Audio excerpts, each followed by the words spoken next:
Hello, ako po si Madam P at ito yung reading natin for Gemini, Sun, Moon, Rising, Venus, Jupiter, Gemini.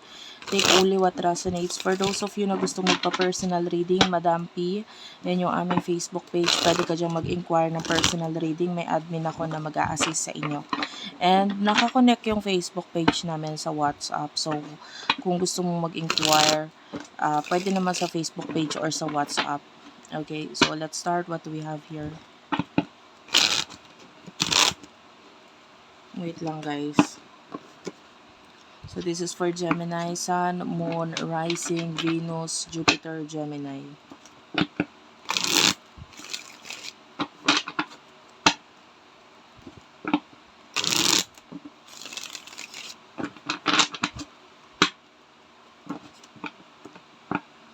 Comment na lang kayo dyan sa baba. Kahit po heart lang, smileys, malaking bagay yun sa akin.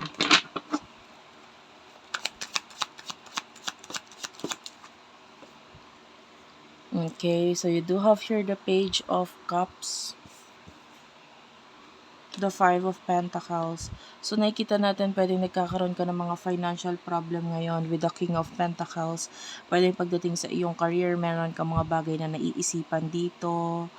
May mga offers, pero I feel like hindi mo mai-accept yung offer, maybe kasi with the Page of Swords, either financially, hindi ka stable, maybe may kinalaman sa children or child, especially kung may anak ka na, pero okay lang kahit wala.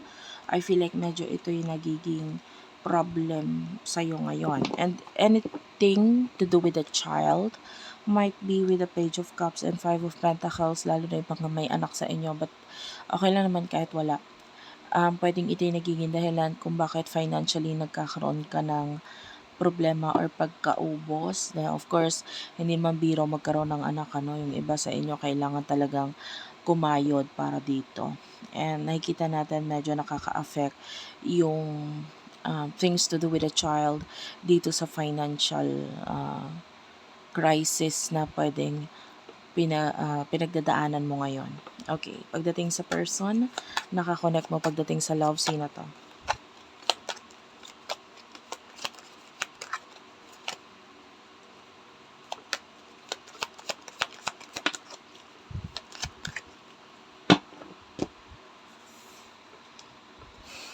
Four of Swords, Four of Wands and the Magician, Major Arcana, the Magician, Ace of Wands at the bottom of the deck. Okay, yung person na kakonect mo, I feel like medyo, hindi ko masabi kung yung iba sa inyo ha, yung career ng person na to maybe has something to do with entertainment. Kung hindi man, it could be a lot of people or marami ang nakikinig or nakatingin sa kanya, like maybe a teacher or okay lang naman kahit hindi, but the way I see this, itong person na to is medyo nakafocus kasi siya sa kanyang stability. Pwede may marriage na involved sa inyo nitong person na to. Ace of Wands is here. So, may mga new beginning siyang pinagfo-focusan ngayon. Sa ngayon, parang nakatingin siya sa mga realistic na bagay. Like, sa connection ninyo. Like, kung may relasyon kayo, I feel like nagiging realistic lang siya sa kung ano yung mas makakabuti para sa inyo.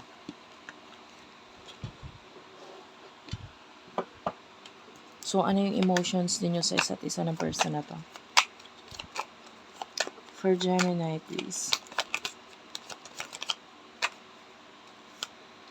Four of Pentacles.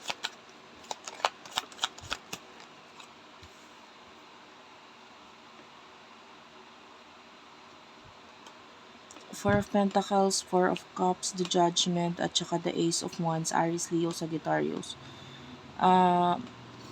Major Arcana, the Judgment. So, yung iba sa inyo, pwedeng may mga new beginnings kang naiisipan dito regarding might be sa ipon ninyo financially.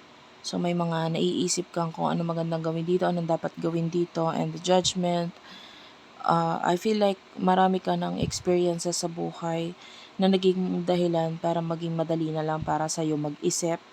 Yan, especially yung iba, no, medyo nakaka-experience ng pagkaubos ng finances and uh, yeah, meron ko mga naiisipan dito. Ang energy is, mas maganda wag mong i-broadcast or wag mong sabihin. Kasi nakakakita tayo ng mga tao na parang hindi ko gusto yung mga sinasabi nila regarding sa'yo.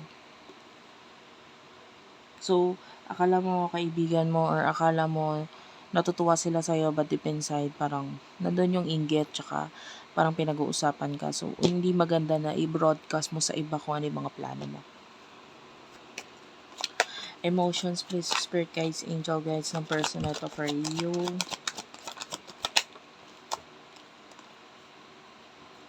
The lovers at the bottom of the deck. Yeah, this is Gemini energy. The star is here. And you do over the strength card. Also, major arcana, 3 of Wands, Aries, Leo, Sagittarius energy. Okay, emotions ng person na to. Very hoping na maging maayos yung future. Yung nakukuha natin dito is that with the strength card, lalo na yung mga may relasyon sa inyo, parang medyo matibay na yung relationship or yung connection na to. And with the 3 of Wands, this person, may mga bagay or may mga tao siyang nami-miss na parang gusto niya puntahan. And that way, the star, nandun yung hoping siya na mangyari or makita or makasama itong mga taong to. So, um, sa inyong dalawa, mas nakikita natin yung pag-worry sa part mo. Okay, maybe you're worrying too much about the future or dito sa mga sisimulan mo. Or kasi nga medyo realistic ka kung mag-isip. Unlike dito sa person man na to na parang happy-go-lucky yung energy niya. Kung ano yung dumating, edi sige. Parang ganun. So, in the future, what is happening in the near future for the both of you?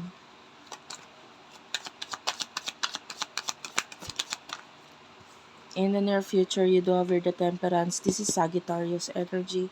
And the 8 of Wands, Aries, Leo, Sagittarius. Queen of Pentacles. And the 9 of Swords. Okay. What's with the 8 of Wands? The 8 of Swords is also here.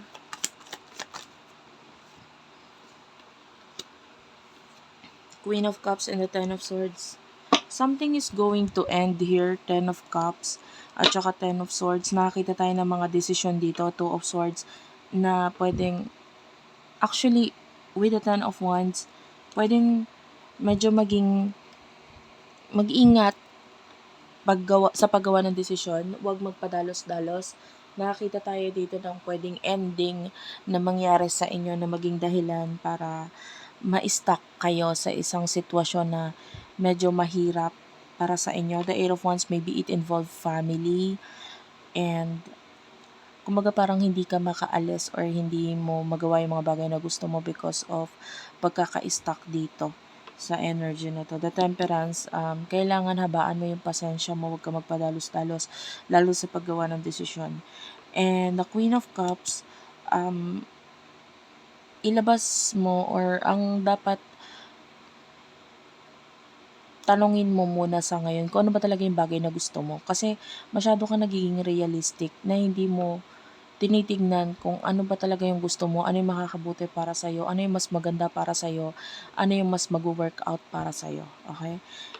Masyado kang parang nagiging bulag might be sa kung ano yung sinasabi ng iba and uh, kumbaga mas mag-workout. Ganun talaga yun kasi guys pagdating sa career or pagdating sa usapang pera. Kailangan mahal mo or gusto mo yung ginagawa mo. Kasi yung money is to follow once na nandun ka sa tamang direction. Nandun ka sa gusto mo talaga. Nandun ka na nandun yung puso mo sa ginagawa mo. Hindi yung napipilitan ka lang gawin yung mga bagay kasi trabaho mo yun.